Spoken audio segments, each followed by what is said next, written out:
Hey, what's up? It's another episode of Watch You Strappin. These aren't really watch reviews.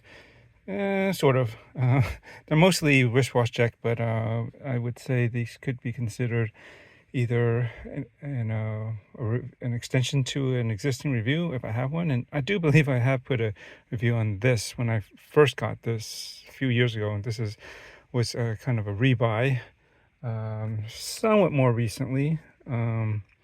Not too long ago, but so yeah, I looked at that, and I would also consider these videos could be supplemental or basically ongoing user reviews, just or user experience videos, just with a particular watch, just to give my thoughts and feelings about a particular watch, something more than what I might have put in another video. Anyways, this is the Seiko SBEC. Gosh darn it, I don't remember. I think it's 009. It'll be in the video. But yeah, I consider this a Speedtimer because this is like a chronograph from Seiko, and it's in a very motorsports kind of style. And usually most of their chronographs generally have that moniker with it, considering a speed timer. So this is a cool bullhead design. I would say it's very Omega Speedmaster-esque, maybe more along the lines of a Mark II, just because the way these lugs have are hooded, not necessarily because of the crown, because obviously Omega doesn't do bullhead chronographs, at least I'm not aware of that, but most of their Speedmasters are with the crown and pushers traditionally on the right side of the case, or on this side, the 3 o'clock side, with the pushers respectively right around 2 and 4-ish. But yeah, this one, I'm just talking mainly about the general design of the dial with the bezel, tachymeter, and just kind of this case design that's very, I would say this is very 70s, like this hooded look design. Yeah, as you can see, I've got the chronograph running. That is spinning quickly to measure 1/20th of a second.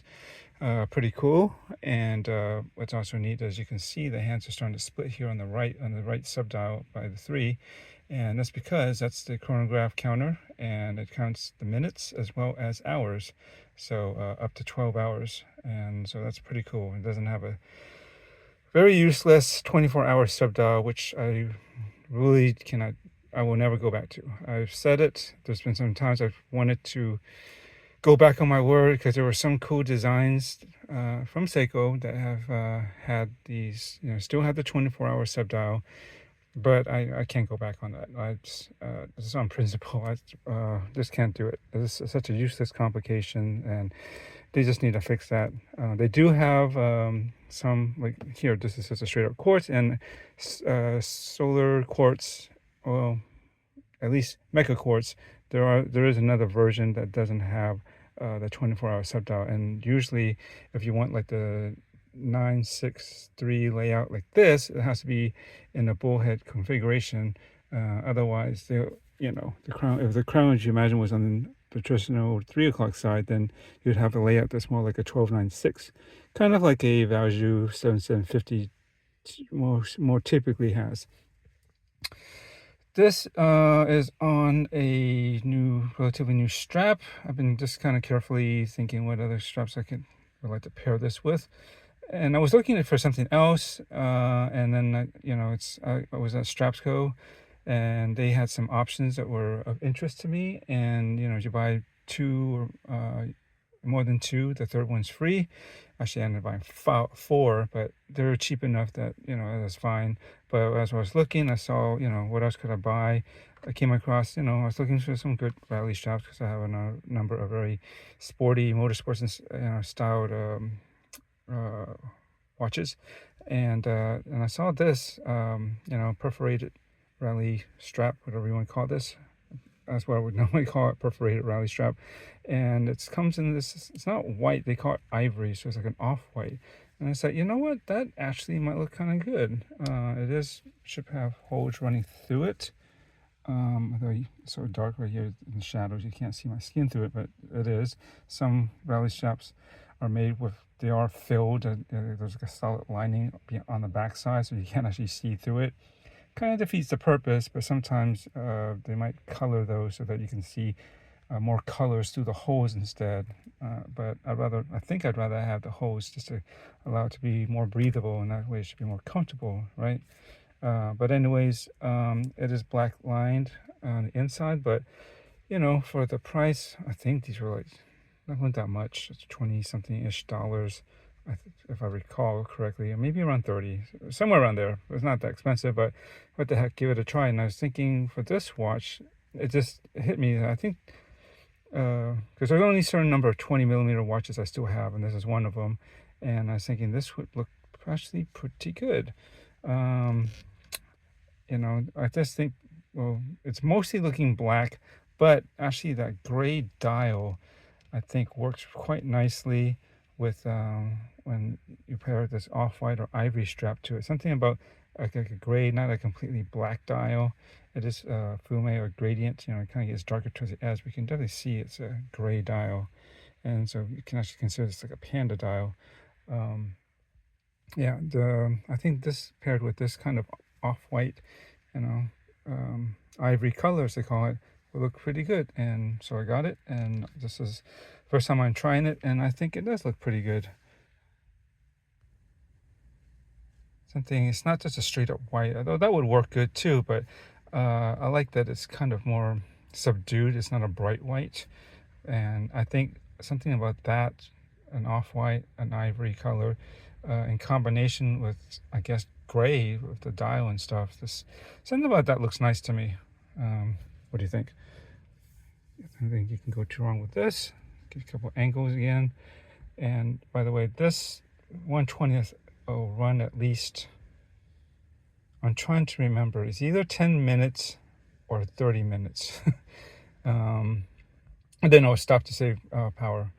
But anyways, just in case you're wondering, like, how long does that thing run? Usually a lot of quartz watches, at least, that have this kind of feature that has this fast running seconds, it may actually stop within the first 30 seconds or a minute, maybe two. I don't think they usually hold up that long.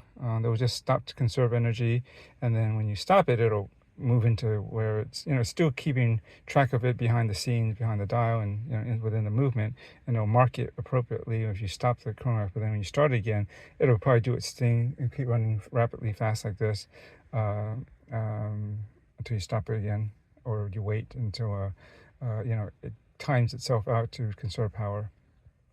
But that's about it so far. I mean, I haven't really had a chance to use it much, but it seems comfortable. It's not that you know, it's fairly pliable. It's not too stiff. I think for my wrist, this is a 7-inch wrist. This watch is 40. At the bottom, it is 43. Like, it widens out, but the top, like on the edge of the bezel, is actually 41. So you can see it kind of bellows out on the bottom, but that's actually why I think it wears pretty well for a kind of larger size. For, well, that's not too bad for a chronograph, actually. You want it to have a decent amount of space to be legible, and I don't think it looks too crowded. I think this basically kind of wears like a 42 on wrist, and it has pretty short lug to lug, as you can see. And because of that, the way how low these, you know, how tight it is, and how low it just the strap and the case, and or what if you can even call those lugs, where it meets, not much, and it hangs pretty low, and therefore the strap does, and some other ones I had, if I put it on there, if they have quick release, you know, spring bars, you know, with a little lever on the inside to help you take it on and off real easily. Doesn't really, I can use it, but I wouldn't, because it's so close that that lever is kind of like a pin. It's so close to the skin that I can start to feel it, and that gets irritating, and so I had to pop it off. I did that on the last leather strap that I had in the last 1 or 2 videos that I showed. It's a black rally strap, a little bit different style the way the holes are, but nonetheless a black rally perforated strap. And I did take out the spring bars, and I would suggest you do that too, unless somehow your wrist doesn't feel that, but I think it would. It really does sit pretty close to it, and you'll feel poking, and, you know, it'll be a definite hot spot on one, or if not both sides of your wrist. So but they're easy enough to pop out, and and it's not a problem for me. This is pretty easy thing to get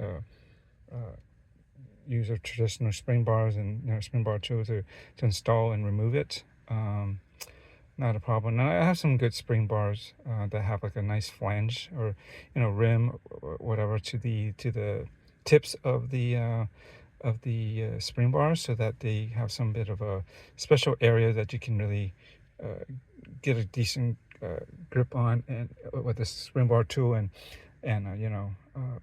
release it, and without too much fuss. If you didn't have that, it was just like a straight tip, then there's nothing really, no edge to really grip and help pull the spring bar down, right, and get it released. You'd have to really put some side pressure against that spring bar pin to try to get some friction and move it down out of the way, which I don't think that's such a good idea. You're just putting a lot of pressure on that small part, and as well as you're doing that, you're basically pushing the tip of the pin inside the lug hole even more, and so you might be potentially kind of deform or otherwise mess up the lug holes if you're putting that much sideways pressure or force to try to grip that pin of the pinhead of the spring bar and try to pull it out.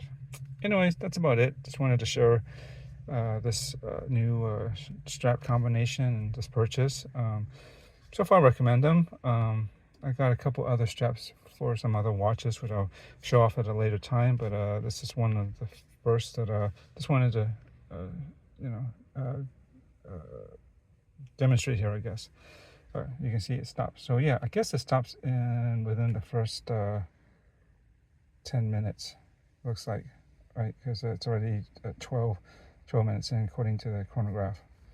So that's it. Just wanted to get that out. Thanks for watching. Enjoy your watches. I'm still continuing to enjoy this one. Really cool Seiko chronograph.